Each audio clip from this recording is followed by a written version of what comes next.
Greetings, dear ones. I am Kryon of Magnetic Service. Today's channel will be controversial. I knew you would like that. And I'm going to call it One-Dimensional History. I would like to take you back in time for a moment not too long ago, where my partner, the man in the chair, found himself in a faraway place called Bolivia. And he was with a group much like this one, somewhat smaller, in an architectural marvel for its day, on a hilltop, an archaeological site of tremendous importance called Tiwanaku. And he listened to the guides as they told of the history of what they had found in the architecture and what was there and what they had managed to uncover. A lot like here, only didn't have the length of time of study. But it certainly had the distance in years. For Tiwanaku is said to be, and carbon dated, as 3,000 years old. And they had a mystery on their hands. They had dug down into the dirt, and they had discovered something which made no sense whatsoever. Artifacts that should not have been there, along with artifacts that also shouldn't have been there of another age. And they were very confused because they saw them there in the same plane of dirt. Now, in archaeology, there is an unstated word, I would say, of law that the further down you go, the older things you discover. And so they had found things that did not belong together in one spot. And that became one of the greatest mysteries of Tiwanaku. My partner sat down to channel, and to the horror of the guides, he explained why.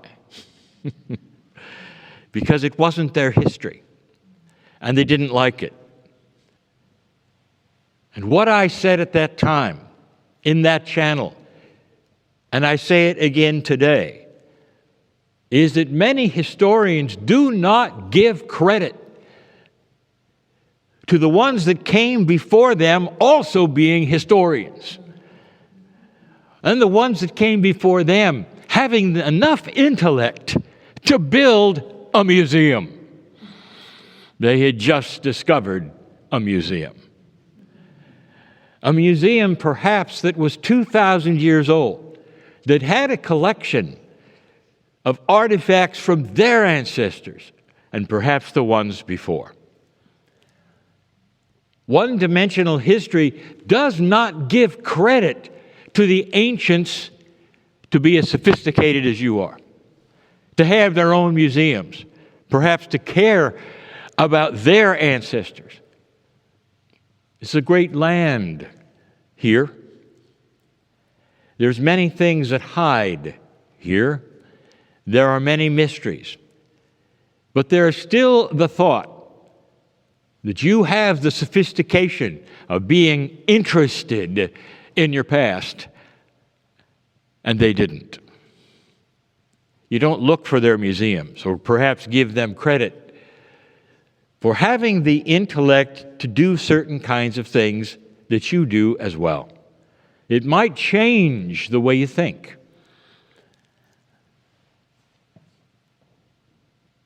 Imagine for a moment that the Egyptians of a certain time will dig down in the sand and find something that was 800 years old. That's a lot of years. Something that their ancestors had built, something amazing. And they did what you did. They uncovered it. But what they did perhaps is something very Egyptian. They might have repurposed it. They might have gone in and inscribed things from their age that didn't occur in what they were studying of that age, creating a quandary, a mystery. How did these things get together? Historians today, in their studies, don't really consider that the ancient Egyptians had layers, perhaps that were built and covered and rediscovered 800, 900 years later, in a 3,000-year history of the Middle, the Old, and the New Egypt. That happened maybe 2 or 3 times.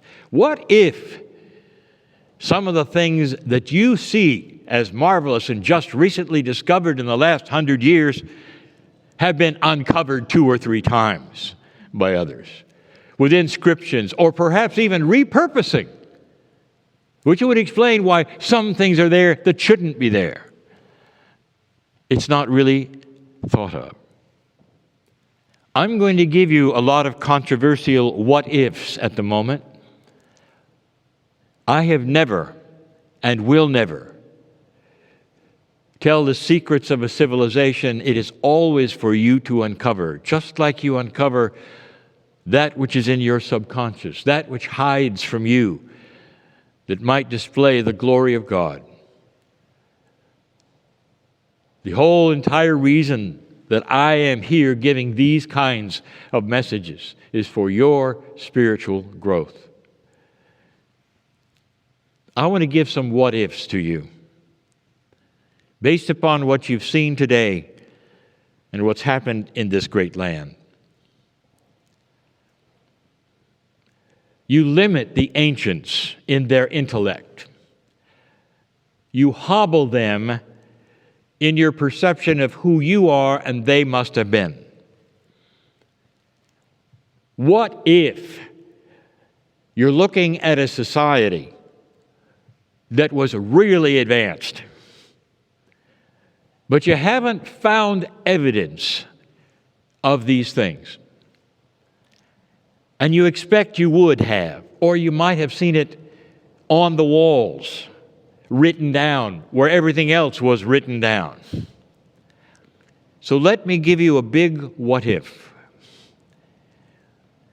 Where did the Egyptians get the plans for their temples? And what is supposed to be in their temples? Here's the answers, as would be given to you by the guides. The Egyptians got their plans from God, where God lives. And they built their temples for God to live in all of them. And they all looked the same, and they were all purposed the same. That was a plan of God, from God, divine. What do you find in Egypt that has lasted and lasted? And the answer, temples and tombs. Temples and tombs. Now here is a what if. What if they were smart? If they indeed had the 12 base math that my partner describes, that means they were ahead of you. Do you think for a moment that they would have completely missed in 3,000 years, the elements in the dynamics of a simple pulley system? You don't give them credit for that. Lifting mechanisms that you have today, where 3 or 4 men with a single rope can lift tons, that's a pulley system. Do you think that they, with 12 base math, and with the intellect they had and the mathematics that grows from that and exposes itself, would have missed hydraulics? Now you say, well, wait a minute, you have to have electricity, and no, you don't. You need something that is of a viscosity that will pump and be flexible. Have you ever heard of oil? Do you think they had any? How about the viscosity of mud? Do you think they had any? There are some mysteries. Ask an Egyptologist, have they ever opened a sarcophagus and found a strange, gooey substance on the coffin? Once you find it. That happens occasionally when hydraulics leak when you're putting the lid on. I want you to think about these things. Now, an Egyptologist will say, no, because we never found one picture of it. We never found one tool. It was missing, completely missing. Now, here's another sophisticated, one-dimensional history question. Look for the absence of things to tell a story, not just what you find, what you don't find. Where are the plans to the pyramids? With all their sophistication, the pyramids were tombs. What if, dear ones, the plans given by God feature a sacredness that was then expanded into the tools they made to build them? Sacred in a way that they never showed them. They were not for the common people. They were for the architects. They were kept secret. They were used, of course, in so many places where they were viewed, but the common people could not use them. That they were disposed of so that no one could have them because they were sacred. You've never seen them pictured anywhere. You've never found anything. And yet you have all of the evidence that they used them. One-dimensional history. And it's always a mystery. Always a mystery. What if they had these kinds of things and they never are going to show them to you?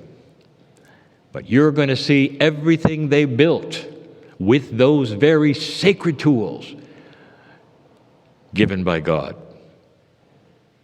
Is that too much of a stretch of your imagination, knowing how much the afterlife meant to them?